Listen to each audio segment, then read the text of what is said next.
A bit of an expansion on our fog advisory from the Weather Service to include the inland areas. That'll be until 9 a.m. Now for the water, the lakes and the Gulf until noon. At the moment, visibility is just fine. May have some patchy areas down near Homa, but visibility is from our transmitter camera on the West Bank looking back toward the city. No problems right now, but that will change as the temperatures continue to lower toward the dew points, and the dew points have been increasing. So have the winds. Southeasterly winds right now at 11 miles an hour. We are in the 60s. We only warmed to 71 degrees, so we've really not seen the temperatures drop much at all. Reasons for that: the cloudy skies kind of acts as a blanket at night, and the dew points, they have been steadily increasing since earlier this morning.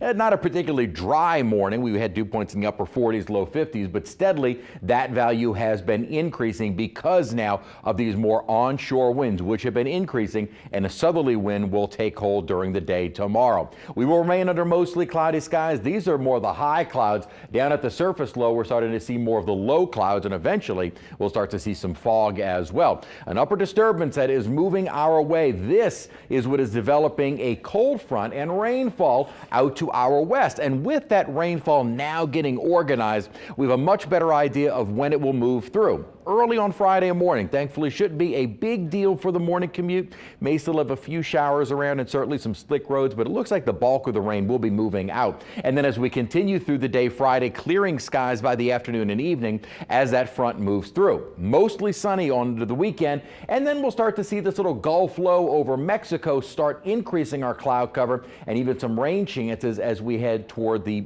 early to middle part of next week. So really, we're kind of lucking out. Not much cloud cover and beautiful weather on the way for this weekend. And with this cold front, the upper low, it's originating in the Pacific, not up in Canada. So the air mass that is moving our way behind the front is not particularly cold. Long-range model guidance is keeping the core of that cold well to our north. The temperature outlook, we need thaw, and we're going to get it as we continue on into February. Right through February 8th, high likelihood we will stay above average, and that continues, I should say, toward February 12th, so even beyond the Super Bowl. We're going to see some ups and downs here, certainly, but on the average, those days will end up being above normal. So a warm start to our February. Rainfall getting organized now. We've had a few pop-up showers here and there, and may see some early tomorrow morning, nothing substantial. And then as we get into the afternoon, about a 20% chance for an isolated shower. Most of the rainfall we're watching moves in early Friday morning, probably starting a few hours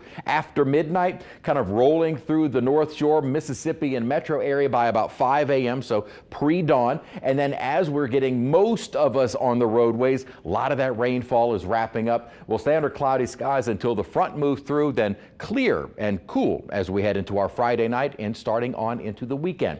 Now with those storms, there will be a risk for some severe weather, especially farther west, even more so west of Baton Rouge. We have seen the low-end threat, the marginal risk, shift a little bit more east to include more of our viewing area, but that risk is fairly low, primarily from some gusty winds and maybe even the potential of some small hail. At the moment, though, the threat for any severe weather widespread really doesn't look to be an issue, as that line will be weakening as it moves into southeast Louisiana. That's some beautiful weather on the way for this weekend. Plenty of sunshine, morning lows in the 40s, highs in the 60s. So again, even with that cool down, we're still above average. Then we're back into the 70s and a little more cloudiness going into next week.